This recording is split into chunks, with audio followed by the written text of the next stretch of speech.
خب بسم الله الرحمن الرحیم. ویدیوی دومی هفته سوم است. خب the priority scheduling algorithm که است اینجا هم preemptive است و هم non preemptive است. است preemptive priority assigns the CPU to the newly arrived process if its priority is higher than the currently running process. In non-preemptive priority, the newly arrived process will be at the head of the ready queue and CPU will be assigned to this process when the currently running process is finished. मतलब यस एक दफ़ा अगर प्रोसेस दाखिल शवा अगर वक्त शान खलास नशुदा बाशा अगर एक प्रोसेस में कि प्रायोरिटी शान नजुहाim बाशा वो बायद शवा मुंतज़िर शवा वो बायद दा रेडी क्यू मुंतज़िर शवा रेडी क्यू दा कुदाम जैसा Hazaitan agar jawab itan basha ki ready queue kya hai Saudi Arabia basha. Now you are correct. Okay, let's move on to the next slide.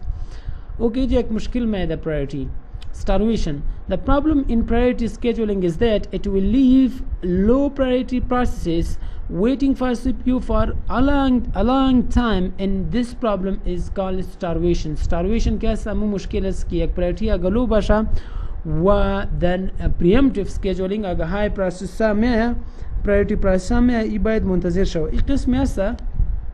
یک مثال بردم بسیار ساده میگیم. مثلا شما رفتین نانوایی نان میگیرین صحیح است؟ امو جستاد هستین که نان پخش که است و تیار شو و شما ببرین به خانه. مهمانم دارین. یک بزرگ میں پیر میں وقتی که او میاد شما میگین کاکا تو پیش تو بخر خیر است ما جوان هستیم ما پس میخریم و میگم ما دانان میخریم تا که او دانان پخته میشه و میگیره یک دیگه پیر میه تو برزون میگی که بابا تو شما پیش شوین شما بخرین خیر است ما جوان هستیم او که یک 8 نان او میگیره او که 8 نانش خلاص میشه یک پیر دیگه میه یک بزرگ میه شما رو میگی که کاکا پیش شوین امی قسم اگه نمی کیاسا مو پیرا اگه میای شما خو دیگه ساعت شوین مهمان در خانه بیشینه شما نمیشه کیاسا چی میکنین شیخی میکنین. یک قسم باز مشکل که برای شما جور میشه او چی است starvation. starvation این رمیه که برای شما نان نمیرسه قحط میایه سر شما صحیح است و شاید شما در خانه برین کاملاتم بخورین که چی وقت تو رفته بودی تا حالا نان ناوردی. مطلب اینمی مشکل در پرایورتی بیسری است که شما به هر کس میگین شما پیش شوین خودتان خونه نمیبرین اموج استاد میشین. The operating system same مشکل واقع میشه exactly the same problem because if a process has a lowest priority so this process needs to give its time to other processes which have higher priority number. Now in this case this process will wait forever. این که است به همیشه منتظر میشه تا که دیگه پروسس خلاص شود. هیچ بعضونا یک سولوشن برشان چی کده aging چی را میگه. The solution for starvation is aging. In this technique a waiting process priority is increased after a fixed time, so even a process of a low priority will execute as its priority will be increased within few hours or days. मतलब ये है कि بعض هم پروسس کې پرایورټي شان لو است اگر مثلا به دو تا پروسس اجازه میده که ازی پیش شوه ازی پرایورټي باید کم اضافه شوه.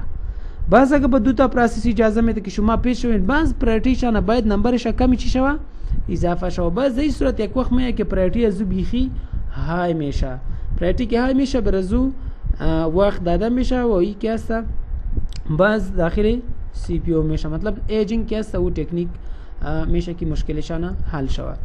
راوند رابین دبل آر سکیجولینگ.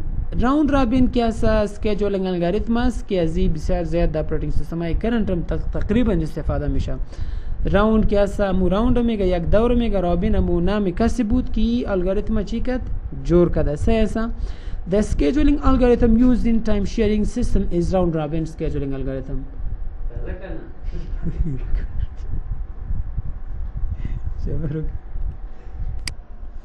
خو راوند رابین سکیجولینگ الگوریتم که است در تایم شیرینگ اپراتینگ سیستم ده همش استفاده میشه.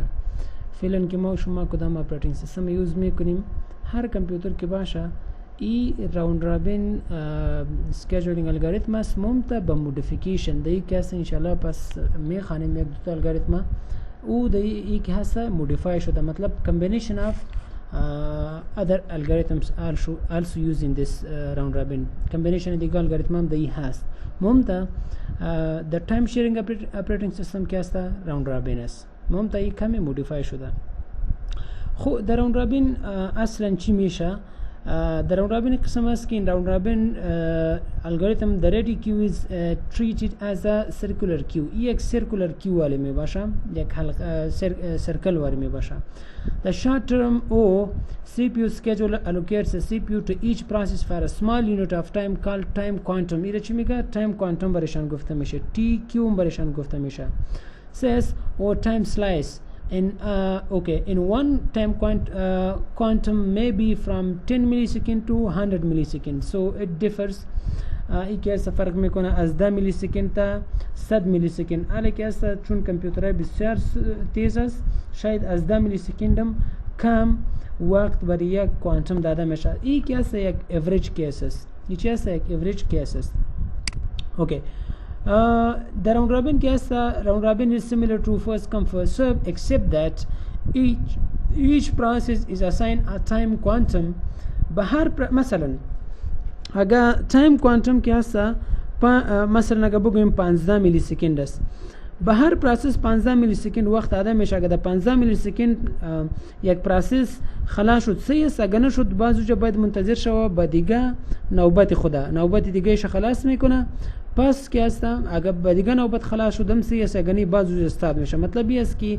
equal time is given to all the processes at any queue در هر queue که است یا any time که است اگر بگویم برشان در هر راوند in each round که است به هر پروسس specific time داده میشه اگر دو خلاص شد خو سه است اگر خلاص شد باید اونجا منتظر شوه یک قسمی است باز مثال نانوایی میتیم یک 5 نفر در نانوایی می یک کس میگه ما دانان میخریم دیگه میگه ما 5 میخریم یک میگه ما 2 میخریم دیگه میگه 3 میخریم دیگه میگه ما 5 6 داتا میخریم نانوایی والا میگه که ما مثلا 5 نان میتیم به هر کس اگر کسی زیاد کار داره 5 نان بگیره باز جو در قطار ساعت شو پس به 5 بگیره باز دی کسی که در 5 نان خلاص میشه و میره خانه کسی که خلاص نمیشه پس میره در قطار آخر ساعت میشه و طرف که پاس میه 5 دیگه میگیره این می قسم که است راوند رابین اسکیجولینگ الگوریتم as it is کار میکنه این میگه که all processes in the ready queue is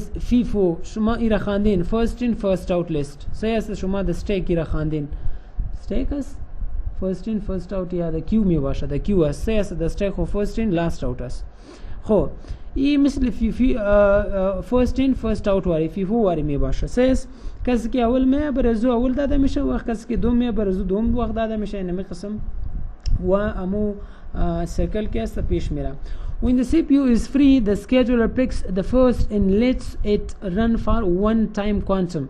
وقتی که CPU free می باشه از ready queue یک پروسس میگیره و یک time quantum برشان داده میشه TQ. حالا time quantum که هر چقدر باشه it depends on the operating system. این operating system فرق میکنه که چه رقم او دیزاین کرده این time quantum. If that process uses CPU for less than one time quantum, then okay, this process is terminated. مثلا CS که تایم کوانتوم شاید 15 میلی سکند باشه خو یک پروسس است و میگه ما به 8 میلی سکند وقت نیاز داریم این خب باید زود خلاص میشه این که خلاص شد automatically CPU become free CPU چی میشه when CPU become free so in this case another process is selected باز دیگه پروسس چی میشه select میشه So otherwise, when one time quantum is up, the process is preempted by the scheduler and moved to the tail of the list.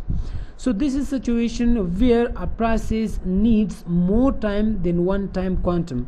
For example, there is a process which needs 30 milliseconds instead of 15 milliseconds, and the time quantum is 15 milliseconds. So what happened here is the process is given one time quantum which is 15 millisecond and then this process needs to go back to the tail of the queue and wait for its next turn با نوبتی دوم خود چی میشه منتظر میشه شما کنفیوز نشوین انشالله مثال کار میکنیم باز ذهنیتان دیگه خلاص میشه one of two things will then happen یا کار از دو تا میشه چی هست The process may have a CPU burst of less than one time quantum. In this case, the process itself will release the CPU voluntarily, the scheduler will then proceed to the next process in the ready queue.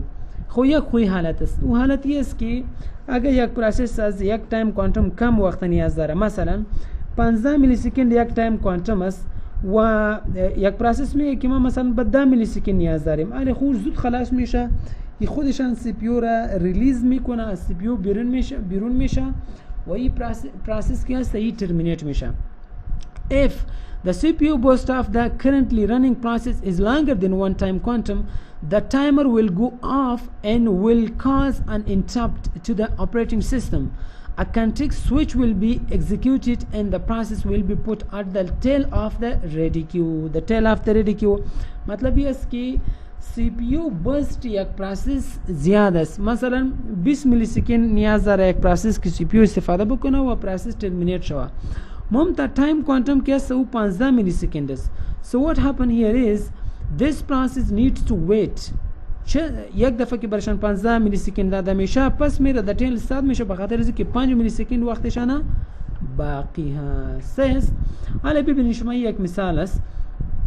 The round robin scheduling algorithm is preemptive in preemptive and the average waiting time in round robin algorithm is long. Average waiting time the چی میشه long است. A set of یک مثال است. A set of processes arrive at time 0 کلشان در time 0 آمده.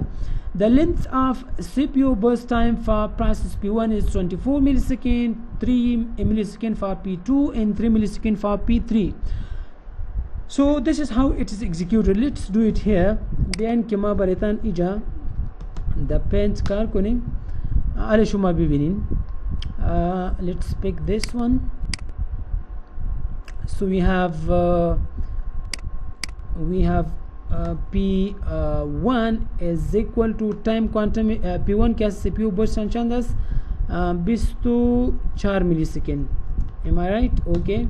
Then we have P2 which needs 3 millisecond CPU burst, and then P3 which needs also 3 millisecond. Now एक ऐसा 3 मिलीसेकंड भाई नियाज़ 3 मिलीसेकंड क्या सब P2 P3 क्या 3 मिलीसेकंड है.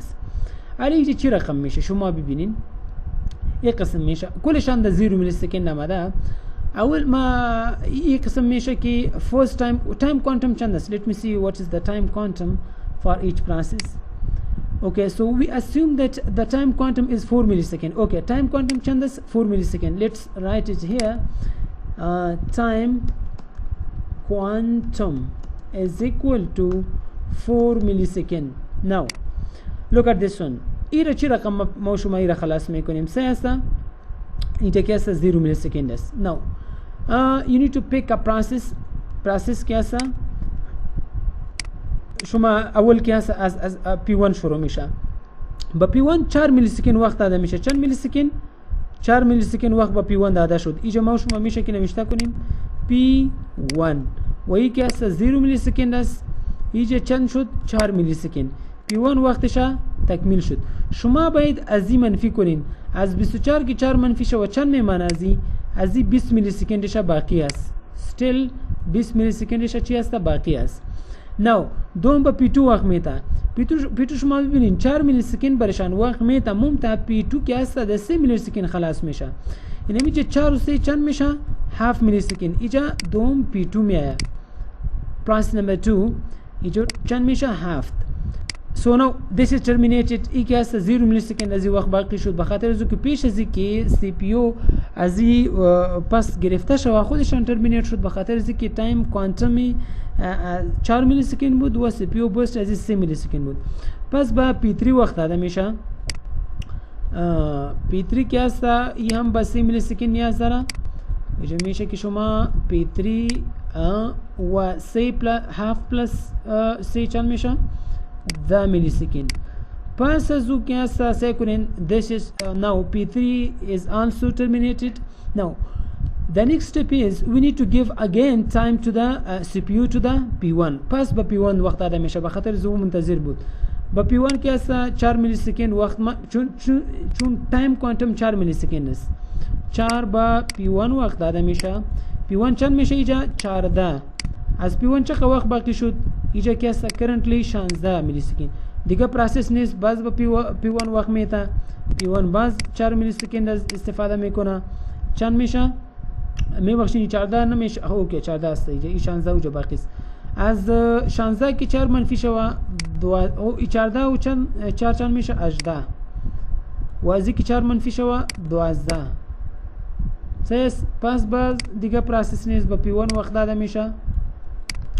از 12 که 4 منفی شوه 8 میلی سکند اینجا باقی است و 18 جمع 4 22 سیس. دیگه پروسس نیست، باز با P1 وقت داده میشه.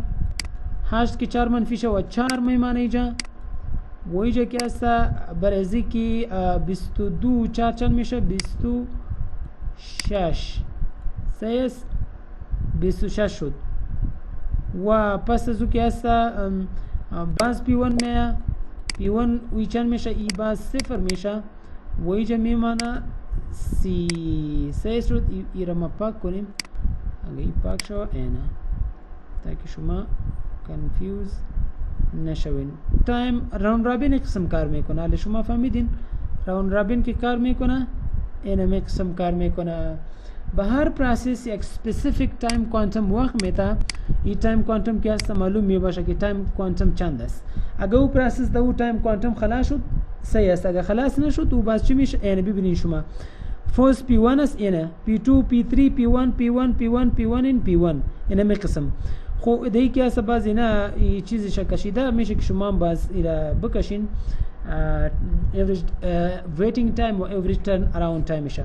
اوکی اینجا باز همون پروسس تشریح کرده، اول فلان از فلان و فلان، باز داخل گفته که اگر شما average waiting time میشه پیدا میکنین از اینجا شروع شما میشه که از اینجا شروع اینو کلش جمع بکنین تقسیم 3 کنین شما و برایتان که هست 5.6 تو 6 که هست. This is the average waiting time for round robin. So the performance of round robins depends on the size of the time quantum. Very large time quantum acts like as a first come first served policy. In very short time quantum, for example 1 millisecond is called processor sharing. میگه بسیار تایم کوانتم زیاد نباشه، بخاطر چی؟ بخاطر ازو مثلا شما میگن که تایم کوانتم چند میباشه، شما میگن که اگر 30 میلی سکند میباشه تایم کوانتم، اگر شما 30 میلی سکند کردین مشکلی میایه که P1 24 میلی سکند است. ای داول 24 میلی سکندی باید کلش منتظر باشه ای دو تا پروسس و خلاص شود، پس که برای اینا وقت داده میشه این دو خلاص میشه. مطلب باز فرست کم فرست سرو باری کار میکنن. سیستا مطلب تایم کوانتم باید بسیار زیاد نباشه. اگر تایم کوانتم 1 میلی سکند باشه، for example if the time quantum is 1 millisecond, so what happen is that it actually you are sharing the processor. بعضی نمی سویچینگ بسیار زیاد میشه، 1 میلی سکند پس با دیگه 1 میلی سکند با دیگه پروسس میته، پس 1 میلی سکند، بس کل وقت دینمی با پروسس دادن و گرفتن ضایع میشه. تایم کوانتم باید چی باشه؟ او باید the average case باشه. صحیح است؟ خو اینجا یک دیگه مثالی از این گرفته، ایرا ما شما میگیریم و ما شما که هسته دهی چی میکنیم؟ کار میکنیم. صحیح است؟ میشه که شما یک قسم میکنین و او قسم میکنین، فرق نمیکنه. ممتن ما برایتان این مثال هم کار میکنیم. let's do it here. ایرا ما پاک میکنیم. اوکی اول خب باید او را نوت کنیم که پروسس ها که هست ما شما چند پروسس داریم اینجا؟ A B C D E 5 تا پروسس است، 1 2 3 4 5 5 طرف است و 6 طرف. Let me draw this table first.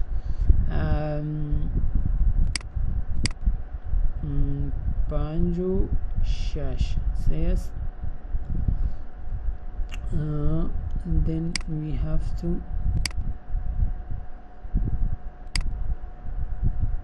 1 2 3 4 and 5 says 1 2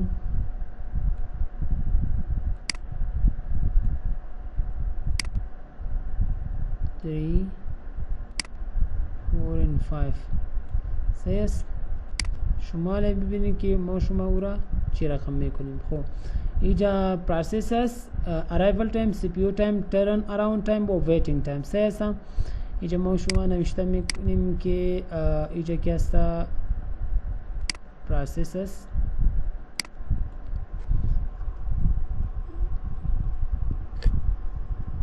processes دیگه پایین که است process AS process BS process CS process DS و process ES CS ای process هست و اینجا که است let me see arrival time CPU time turn around time و اوکی اینجا چی است یک قسمی دفعه میکنیم arrival time دیگه CPU time دیگه turn around time دیگه waiting time صحیح شد. نو ببینین arrival time چند است از این پروسس let me see 0 2 4 6 8 0 2 4 6 و 8 سیست 0 2 4 6 هست اوکی و سی پیو 3 6 3 6 4 5 2 سیست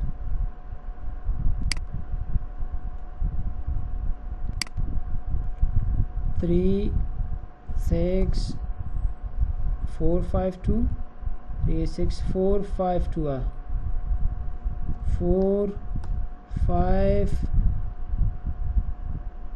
and then 2 this is the CPU and then okay we need to find out turnaround waiting time which is a says now ما شما ایره که کار میکنیم اول باید ما شما به چی نیاز داریم ما شما با اینمی چی که هست با این دیاگرام نیاز داریم که او را پیدا کنیم. now okay time quantum چند است اینجا time quantum 1 است خب remember this time quantum چند است 1 است اینجا میبینین شما so the time quantum is let me time quantum is equal to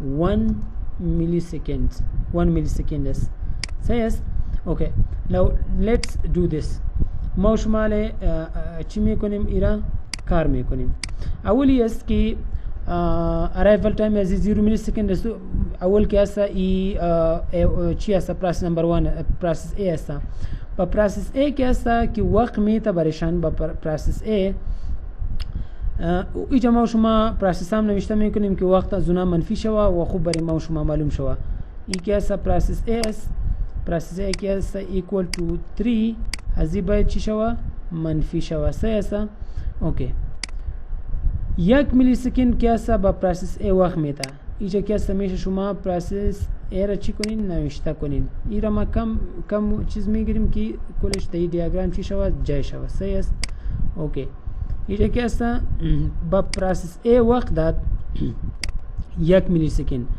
ای 0 میلی سکند است و ای که است 1 میلی سکند شد سه است پروسس A یک کوانتم پورا شد و اینجا که است پروسس A چند میمانه 2 میلی سکند که است وقتش باقی هست باز با پروسس B وقت میتا اینمی جو با پروسس B که است 1 میلی سکند با پروسس B هم میتا یعنی این پروسس B شد اینجا 1 میلی سکند این 2 میلی سکند که است اینمی چی میشه پورا میشه سی پی یو 2 میلی سکند که است اینمی جا پورا میشه سه است یک این نوشته کردن سخت است خب و اینجا میشه که ما شما پروسس بی که هسته اینجا نوشته کنیم که از ما شما ای باز خطا میخوره که چقدر وقتشان باقی هست 6 میلی سکند بود از 6 میلی سکند که هست 1 میلی سکند 5 میمانه سه است و پس از او که هست پروسس سی است با پروسس سی که هست وقتشان چند است 4 میلی سکند است با 4 میلی سکند که 1 میلی سکند داده شد و 3 میلی سکندش میمانه. نمیجا برشان میتیم و وقت برشان میتا پروسس سی 1 میلی سکند که برشان داده شد میشه 3 میلی سکند. پس از او که است بعض وقت داده میشه با پروسس دی. پروسس دی لیتس درای ایت هیر. پروسس دی را اینجا نوشته میکنیم.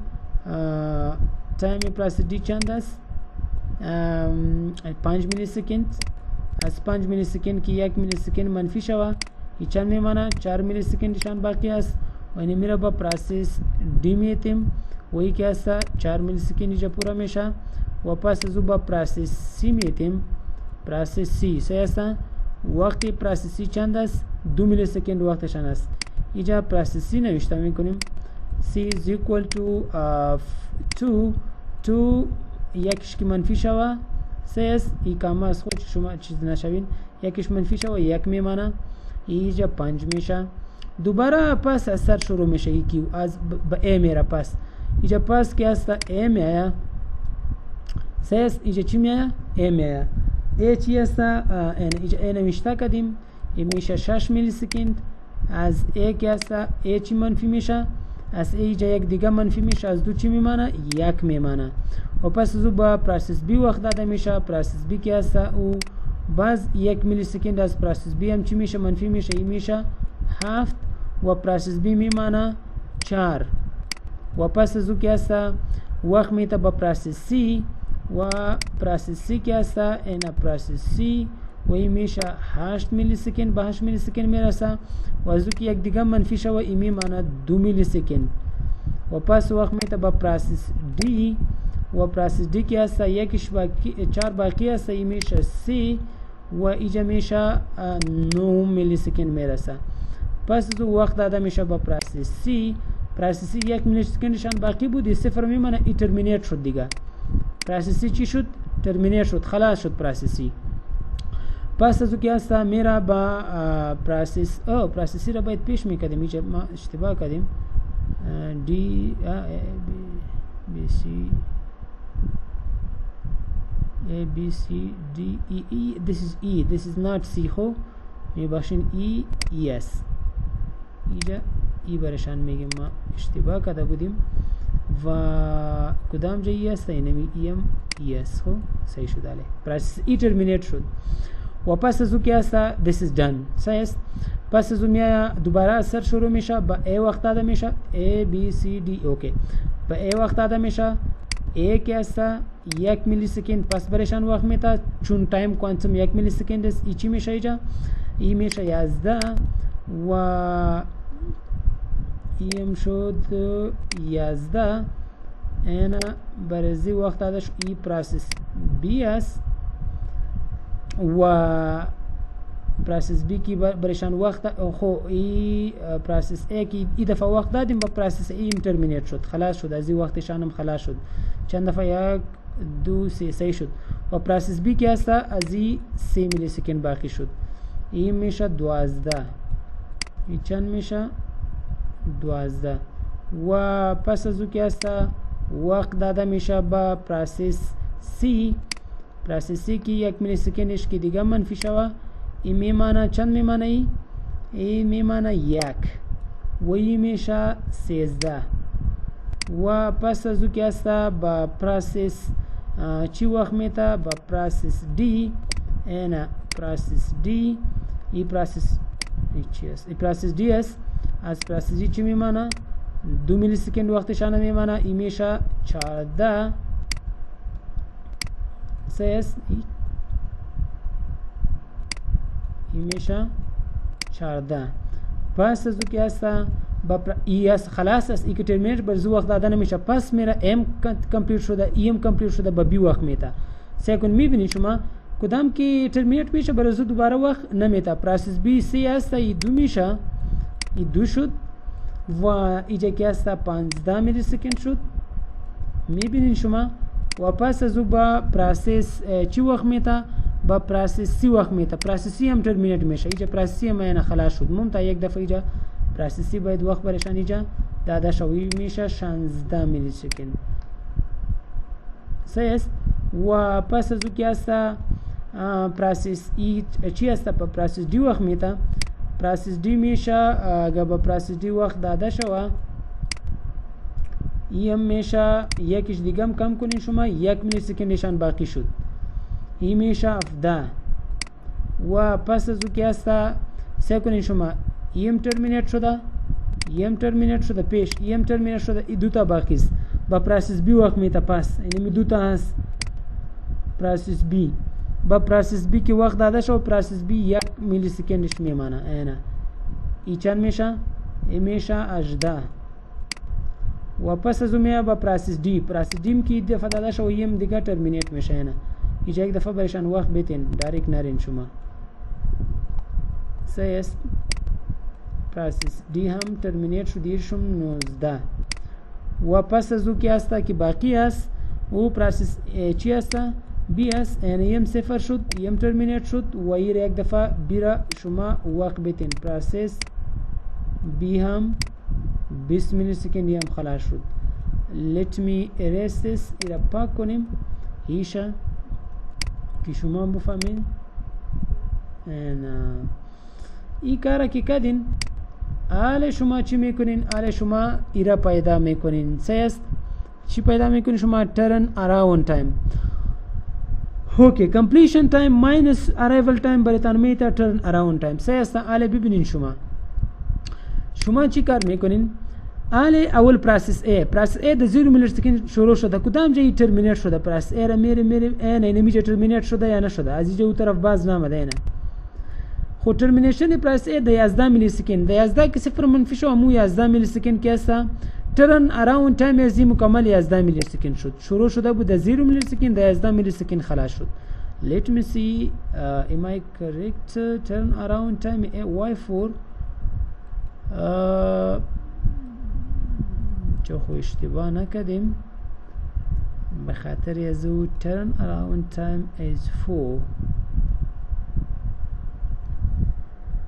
جبل سیس 1 0 2 4 6 7 0 2 4 6 8 3 6 4 5 2 3 6 4 5 2 و خو turn around time from the submission to completion که submit شو و complete شو صحیح هست time quantum 1 است let me find out where we made the mistake ما شما در کدام جای کردیم او اشتباه شده که در هر جای شده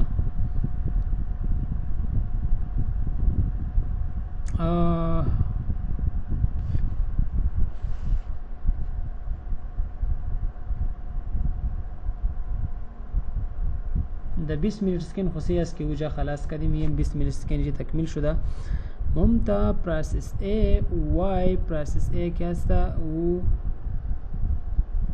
خو اشتباهی جا شده اشتباه را پیدا کردیم این باید دوباره بکنیم این کارا arrival time ما کلش چی در نظر گرفته بودیم صفر وای چی است ایج arrival time فرق میکنه ایج arrival time چی است 0 2 4 6 8 است میبینید ما ایرا در نظر نگرفته بودیم ایجا که کار میکردیم ما arrival time ایج در نظر نگرفتیم according to اگر arrival time کلش صفر شو اگر یم صفر شو باز امو چی که هست پروسه مسیح است خو اگر شما صفر بکن خیر است مثالم باز کار میکنیم فرق نمیکنه اگر صفر بکن بازی صحیح است این بالکل صحیح است خو ایرا کار کردیم چون زیاد ویدیو ال ریکارد شده ما ای arrival time ش صفر یک دفعه میگیریم پس او مثالم براتون کار میکنیم دون وری اگر arrival time ش صفر باشه بازی نمی صحیح است خو از A1 که است از شد A پروسس B که است پروسس B که ترمینیت شده دی نمیشه داخل ترمینیت شده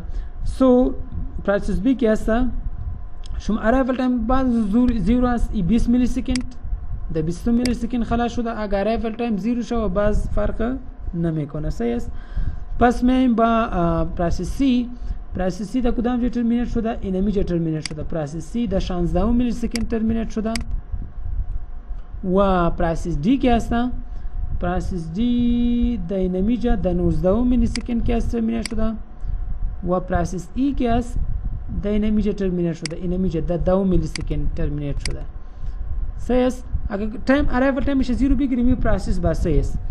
ویتینگ تایمش پیدا میکنیم 3 است. ویتینگ تایم فرموله چی رقم است؟ شما توتال اراوند چی که است؟ توتال اراوند تایم ترن اراوند تایم ماینس سی پی او تایم از 11 کی 3 منفی شوه چند میشه؟ 8 3 است 8 ویتینگ تایم شد. و از 20 کی 6 منفی شوه 14 و از 16 کی 4 منفی شوه 12 و از 19 کی 5 منفی شوه 14 و از 10 کی 2 منفی شوه 8. ای آر اس اس شما از دی average waiting time و turn around timeش average turn around timeش بکشین. ای بسیار ساده است. ای را جمع کنین تقسیمی چی کنین. let me do it for you and calculate. ای چند است؟ 8 جمع 14 جمع 12 14 جمع 12 جمع 14 جمع 8 14 جمع 8 جمع خو خلاص شد چند شد 56 ظرف نکردی میره اشتباه شد. پس از او 8 جمع 14 جمع 12 جمع 14 جمع 8 یه میشه 56 تقسیمی چند تا پرایسس 5 تا پرایسس 11.2. so average waiting time is چند است؟ average waiting time is equal to 11.2 millisecond. این مثال سه است. خاص صرف اوج arrival time شما در نظر نگرفته بودیم ما according to 0 millisecond اگر arrival time باشه ایره کار کردیم. ای بی خص است دی اگر 0 millisecond باشه و را براتان انشالله باز در لیکچر بعدی کار میکنیم. اما مثال ممتا کار زیاد کرده بودیم بخاطر زو پاس سر نکردیم.